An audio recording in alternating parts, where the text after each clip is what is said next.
السلام علیکم ورحمۃ اللہ وبرکاتہ۔ لبیک اللہم لبیک۔ شروع کرتی ہوں اللہ کے نام سے جو بڑا ہی مہربان اور نہایت رحم کرنے والا ہے۔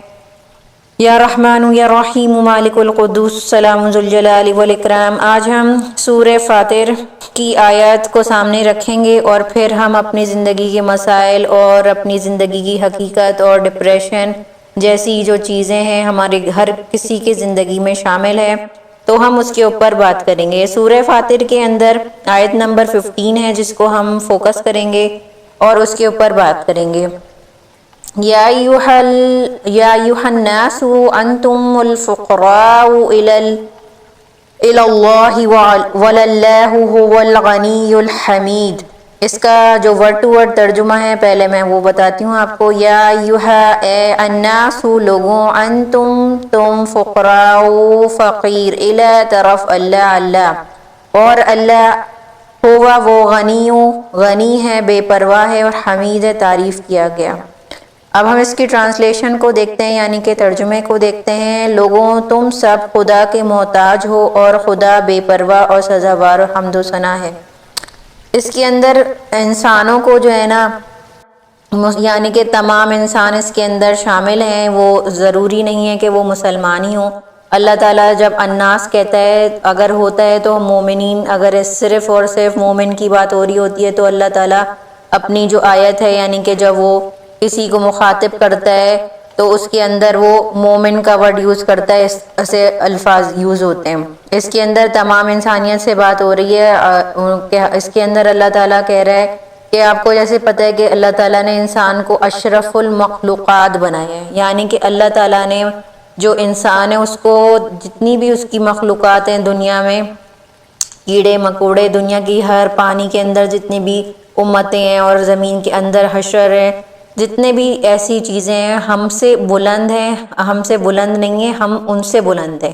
تو وہ اللہ تعالیٰ ان سب کو مخاطب کر کے اور ہمیں بتا رہے ہے کہ انسان کو جتنی بھی چیزیں ہیں، ایسے سورہ بقرہ کی آیت کے اندر بھی اللہ تعالیٰ نے فرمایا کہ بھائی جو بھی چیزیں اللہ تعالیٰ نے دنیا میں بھیجی ہیں وہ ساری کی ساری انسان کے فائدے کی ہیں اور استعمال کرنے کے لیے ہیں۔ یعنی کہ جیسے ہم جانوروں کو ذبح کرتے ہیں، بھیڑ ہے، بکریاں ہیں، اونٹ ہیں اور جتنے بھی باقی جو حلال جانور ہیں جن کو اللہ تعالیٰ نے ہمارے کسی نہ کسی بھی جو ہم کھاتے نہیں ہیں باقی مصرف میں ہم لاتے ہیں، یا بہت سارے ایسی چیزیں ہوتی ہیں جن کی صرف ہم سواری کرتے ہیں، جیسے ہم گدھے کا گوشت نہیں کھاتے، اس کے اوپر سواری ہے، اس کے اوپر سامان لے کر جاتے ہیں، یا گھوڑا، اس طرح کے جانور جو ہیں، باقی بھی جو جتنی بھی مچھلیاں ہیں اور باقی پودے پیڑ ہیں، اور ہم اللہ کی زمین کو استعمال کرتے ہیں، ہم پانی کو استعمال کرتے ہیں، کیونکہ یہ ساری چیزیں بھی کیا ہیں اللہ کی بنائی ہوئی چیزیں ہیں، ٹھیک ہے۔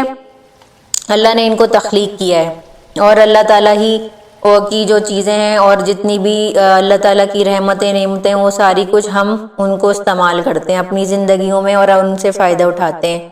تو اللہ تعالیٰ نے اس کے اندر اس آیت کے اندر ہمیں یہ سمجھا رہا ہے اور ہمیں یہ بتا رہا ہے بے شک اللہ تعالیٰ نے انسان کو اشرف المخلوقات بنایا ہے، لیکن انسان پھر بھی اللہ کا محتاج ہے، اللہ تعالیٰ کا محتاج ہے۔ اور فقراء کا ورڈ اس سورہ فاطر میں انسان کو اس لیے یوز کیا ہے کہ بے شک اللہ تعالیٰ نے دنیا میں انسان کو پیدا کیا، اس کو دنیا کی تمام نعمتیں دیں، اور نعمتیں بھی دینے والا کون ہے؟ اللہ تعالیٰ ہی ہے۔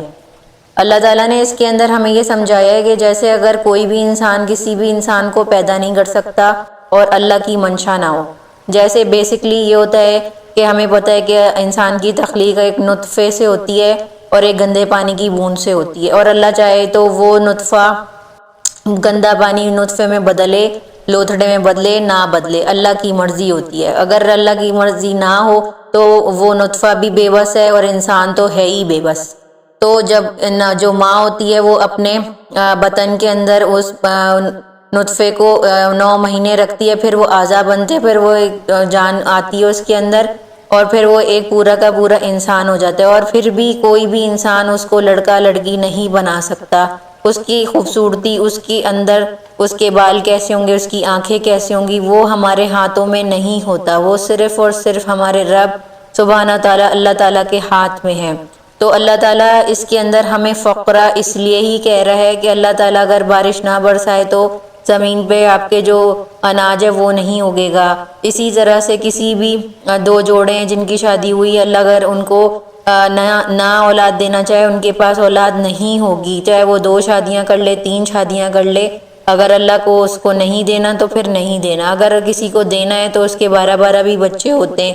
اسی طرح کسی کے پاس اللہ تعالیٰ نے دنیا میں اگر کسی کے پاس آنکھیں دی ہیں، کسی کے وہ آنکھیں نہیں دی، وہ اللہ کی مرضی ہے۔ اللہ تعالیٰ اس لیے ہمیں اس کے اندر ریفرنس دے کر ہمیں سمجھا رہا ہے کہ جو جتنے بھی دنیا میں لوگ ہیں وہ سارے کے سارے اللہ کے محتاج ہیں، اور انسان کو ذرا سی بھی کوئی چیز مل جاتی ہے تو وہ اپنے آپ کو برتر سمجھنے لگتا ہے۔ کسی کے بھی پاس اگر اولاد آ جاتی ہے، نیک اولاد آ جاتی ہے، مال آ جاتا ہے، وہ سمجھتا ہے مجھے اللہ سے دعا کرنے کی ضرورت ہی نہیں ہے، حالانکہ وہ انسان اللہ کا زیادہ پکڑ میں آنے والا انسان بن جاتا ہے۔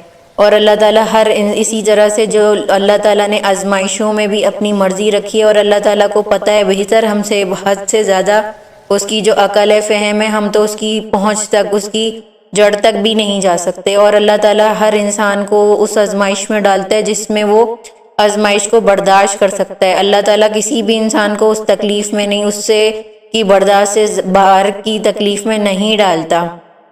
تو ہماری زندگیوں میں اگر ڈپریشن ہے یا ہماری زندگیوں میں جو بھی مسائل ہیں یا کچھ بھی ہے، ہمیں صرف اور صرف اپنے رب سے، اپنے اللہ سے دعائیں مانگنی چاہیے۔ اگر ہمارے پاس 2 نعمتیں ہیں یا کچھ بھی ہیں، ہمیں اس کا شکر ادا کرنا چاہیے، کیونکہ یہ ہمارا حق نہیں ہے۔ ہمیں اللہ تعالیٰ نے جو کچھ بھی دیا ہے وہ اللہ تعالیٰ کا ہم پر احسان ہے۔ اگر آپ سب سے امپورٹنٹ بات جو ہم بھول جاتے ہیں وہ یہ ہے کہ اللہ تعالیٰ ہمیں اشرف المخلوقات صرف چیزیں دینے کے لیے نہیں ہے۔ اللہ تعالیٰ نے ہمیں، اگر ہم اللہ تعالیٰ کی رحمتیں، نعمتیں، جو بھی اس کی پوری دنیا میں چیزیں پھیلی ہوئی ہیں، ہم اگر اس کو استعمال کرتے ہیں، اللہ تعالیٰ نے ہماری دنیا میں بھی اس کا ریوارڈ رکھا ہوا ہے۔ اگر ہم امتحان دے رہے ہیں تو دنیا میں بھی اس کا ریوارڈ مل رہا ہے، اور جنت کی صورت میں آخرت میں بھی ہمیں اس کا ریوارڈ مل رہا ہے۔ لیکن اللہ کی جو باقی مخلوقات ہیں اس میں فرشتے سمیت، اللہ تعالیٰ قیامت کے دن ان کا انصاف کرے گا، جس کا زیادتی ہوگی اس سے، جس نے زیادتی کی ہوگی اس کو اس سے برابر اس کو انصاف ملے گا، اور پھر وہ مٹی ہو جائے گا۔ اسی طرح سے فرشتے بھی ختم ہو جائیں گے، لیکن اور صرف کون سی مخلوق زندہ رہے گی اور اس کو جنت جیسی نعمت ملے گی؟ وہ ہے انسان۔ وہ واقعی میں ہمیں اشرف المخلوقات کے درجے پہ فائز کرتا ہے۔ تو اسی طرح سے اگر ہم دنیا میں اپنی ذرا سی بھی تکلیف کو بڑا نہیں سمجھنا چاہیے، کیونکہ یہ دنیا بہت ہی چھوٹی ہے۔ اگر آپ اپنی انگلی کو سمندر میں ڈالیں اور اس کے اوپر جو پانی لگا ہوا ہے، وہ دنیا کا صرف ٹائم اتنا ہی ہے۔ اب آپ سوچیں کہ پوری جو پانی ہے، یعنی کہ یہ صرف ایک مثال دی جا سکتی ہے، حالانکہ اس کی مثال بھی ہمارے عقلوں میں نہیں آ سکتی، جو کہ ہماری ناقص عقل ہے۔ اس کے لحاظ سے اگر ہم سوچیں تو ہماری زندگی صرف اتنی سی ہے۔ تو اگر ہم ذرا سی اپنی دنیا کی مشکلات کو برداشت کر لیں، صبر کے ساتھ، سکون کے ساتھ، اور اپنے اچھے عمل پہ فوکس کریں اور اس پہ دھیان دیں، اور باقی چیزوں پہ اپنی جو بھی مسائل ہیں ان سے باہر نکلیں۔ اور ڈپریشن سے دور رہنے کا طریقہ بھی بہت آسان ہے، اور ان کے کچھ آپ کو میں مثالیں دیتی ہوں اور طریقہ کار ہیں کہ آپ اس سے آرام سے نکل سکتے ہیں۔ سب سے پہلے آپ اپنا جو ہے روٹین بدلیں، صبح اٹھنا شروع کریں، گھر سے روزانہ واک کریں، گھر سے باہر نکلیں، اپنے جو شوق ہیں ان کو، اپنی مصروفیات کو، اچھی مصروفیات اپنی اپنائیں، اور اچھی غذا کھائیں، نماز پڑھیں، اچھے لوگوں کے ساتھ بیٹھیں، اور ان لوگوں سے بات کریں جو کہ آپ سے ہر وقت دکھوں کی اور غم کی اور اس طرح کی باتیں نہیں کرتے۔ جو لوگ ہر وقت زیادہ فضول باتیں کرتے ہیں یا اس طرح کی نیگیٹو باتیں کرتے ہیں، آپ ان سے کنارہ کشی کریں۔ جو بہائی بغیرتی، اگر آپ کی کچھ اس قسم کی چیزیں آپ دیکھتے ہیں اس کو ترک کر دیں۔ آپ نماز اور پاکی کا خیال رکھیں، اور آپ کے زیادہ مسئلہ ہے اور سونے کی کمی ہے تو آپ ڈاکٹر سے ضرور رجوع کریں۔ اگر آپ ان ساری چیزوں پہ عمل کریں گے تو آپ کا 70% to 80% آپ کا ڈپریشن آرام کے ساتھ کنٹرول ہو جائے گا۔ اس کو ٹائم لگے گا۔ آپ اچھی غذائیں کھائیں، آپ زیادہ سوئیں مت، آپ اپنا ٹائم چہل قدمی میں، اچھی چیزیں پڑھنے میں، اپنی مشغولیات، اپنے ذہن کو مصروف رکھیں۔ سب سے ڈپریشن سے نکلنے کا سب سے وہ جو مفید اور بہترین اور سب سے سونے والا مشورہ یہ ہے، سونے کا مشورہ یہ ہے کہ آپ اپنی ایسی مصروفیات کو اپنی زندگی میں شامل کریں جیسے قرآن کا پڑھنا، قرآن کو حفظ کرنا. اس کے علاوہ بھی جو آپ کے کچھ شوق ہیں، کچھ جیسے کچھ لوگ کریٹیوٹی کرنے کے ماہر ہوتے ہیں، کچھ لوگ کوکنگ میں ماسٹر ہوتے ہیں، یا ان کے اندر جو بھی صلاحیتیں ہوتی ہیں، لکھنے کی صلاحیت ہوتی ہے، یا کوئی چیزیں بنانے کی، گھر کو ڈیکوریشن کرنے کی، یا اس طرح کی جو ڈیفرنٹ جس میں آپ کا دماغ انوالو ہوتا ہے، آپ کو وہ چیزوں کو اپنانا چاہیے. اگر آپ ان چیزوں کو اپنائیں گے تو آپ یقینی طور پر آہستہ آہستہ آسانی کے ساتھ اس مضی مرض میں سے نکل آئیں گے، اور آپ اپنی